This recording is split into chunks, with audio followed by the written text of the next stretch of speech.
نبی اکرم صلی اللہ علیہ وآلہ وسلم آج ہم سائنس و ٹیکنالوجی کی بات کرتے ہیں. میں آپ کو بتا دوں نبی اکرم صلی اللہ علیہ وسلم کے پیدائش سے پہلے 55 دن پہلے ایک واقعہ پیش آتا ہے جس کو قرآن مجید نے اصحاب فیل سے ذکر کیا ہے. اور اس واقعہ میں جو ٹیکنالوجی استعمال ہوئی ہے آج کی دنیا میں اسے سب سے مؤثر اور سب سے اعلیٰ ٹیکنالوجی سمجھا جاتا ہے، اور جس کے متعلق دنیا والے اس پر ناز کرتے کہ ہم نے جو ہے ایک ڈرون ایجاد کیا ہے اور ڈرون کے ذریعے سے ہم اٹیک کرتے ہیں. سورہ فیل میں قرآن مجید کا جو آخری پاری کی صورت ہے اور ہر مسلمان یاد کرتے ہیں، اس سورہ فیل میں اللہ رب العزت نے نبی اکرم صلی اللہ علیہ وآلہ وسلم کے آمد سے 55 دن پہلے جو واقعہ پیش آیا، اور ابرہہ نامی ایک بادشاہ تھا،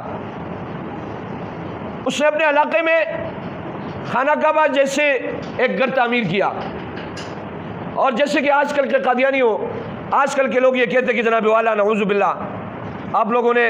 یہ باتیں دیکھی ہوگی کہ خانہ کعبہ جانے کی ضرورت نہیں ہے، اور نعوذ باللہ اس قسم کے خرافات وہ بک رہا تھا. تو قریش کا ایک آدمی وہاں گیا اور وہاں پر اس نے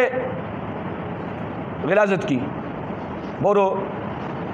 تو اس کا بدلہ لینے کے لیے اس سے کہا میں خانہ کعبہ کو نعوذ باللہ مسمار کروں گا، اور اس ارادے سے وہ چلا اپنے علاقے سے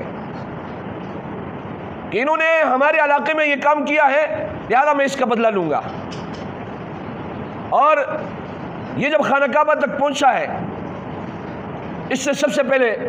نبی اکرم صلی اللہ علیہ وآلہ وسلم کے جد امجد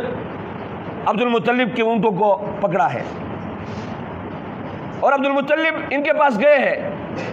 اور ان سے کہا کہ میرے اونٹ مجھے واپس کیجئے. تو یہ کہنے لگا میں آپ کو عقل مند سمجھ رہا تھا کہ آپ مجھ سے خانہ کعبہ کے بارے میں بات کریں گے، لیکن آپ اپنے مال اور اپنے اونٹ کے بارے میں مجھ سے بات کر رہے ہو. تو عبد المطلب فرمانے لگے خانہ کعبہ کا رب ہے اور اونٹوں کا مالک میں ہوں، اس لیے میں آپ سے اونٹ کے متعلق بات کر رہا ہوں. اور ابرہہ نے عبد المطلب کو اونٹ واپس کیے ہیں،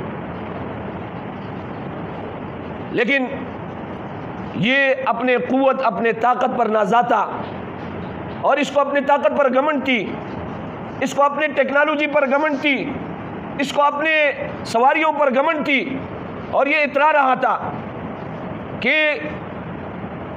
ہاتھیوں کے ساتھ اسی طریقے سے اس وقت کی جو بڑی سواری ہاتھی تھی، ہاتھی کی شکل میں خانہ کعبہ پر چڑھائی کرنے کے لیے آیا تھا. اللہ رب العزت نے اس کو جو شکست دی ہے وہ ابابیل کے ذریعے سے دی ہے، اور اللہ رب العزت نے اس واقعہ کو قرآن مجید میں ذکر فرمایا، اور سورہ فیل یہ